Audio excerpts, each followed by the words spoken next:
Bonjour. Aujourd'hui, c'est littérature. Et le roman que je vous conseille est français. Il s'appelle Pour trois couronnes de François Garde. François Garde, qui pour moi est un des romanciers les plus intéressants du moment.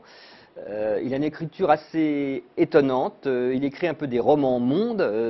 Le premier qu'il a publié s'appelait Ce qu'il advint du sauvage blanc. Il a eu plein de prix littéraires avec ce roman. Et celui-ci, Pour trois couronnes, nous trimballe encore dans l'espace et dans le temps pour une histoire à la fois compliquée et palpitante, et qui est aussi une histoire philosophique.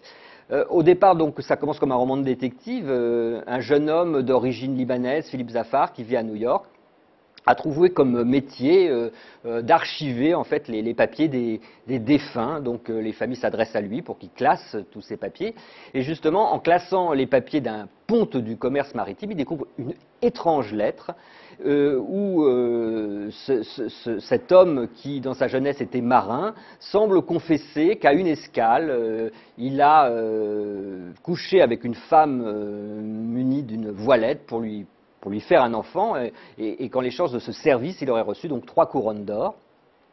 Alors évidemment, la veuve du défunt veut savoir si c'est un conte, une histoire vraie, s'il y a un enfant caché quelque part, et le jeune homme donc va partir en quête. C'est une longue histoire, une longue enquête minutieuse. Il va aller aux États-Unis, il va aller en France, et il va aller dans une petite île coloniale qui s'appelle Bourg-Tapage, et qui a connu des troubles récemment, une île maintenant indépendante, mais qui a connu des troubles. Donc on va suivre le personnage qui va découvrir tous les secrets de famille, en même temps qui vont entrer en résonance avec les secrets de famille à lui, avec ses rapports avec son père libanais.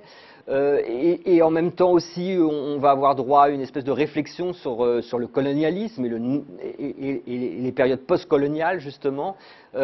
Beaucoup de personnages, beaucoup d'intrigues, c'est très érudit, on en apprend beaucoup sur la numismatique, sur les couronnes d'or, on en apprend aussi beaucoup sur les continents, on a un portrait de patron assez terrible. Et ce roman finalement d'aventure est effectivement plus profond qu'il n'en a l'air, parce que c'est une vraie réflexion sur les pères, les fils, la filiation, débat intéressant en ce moment.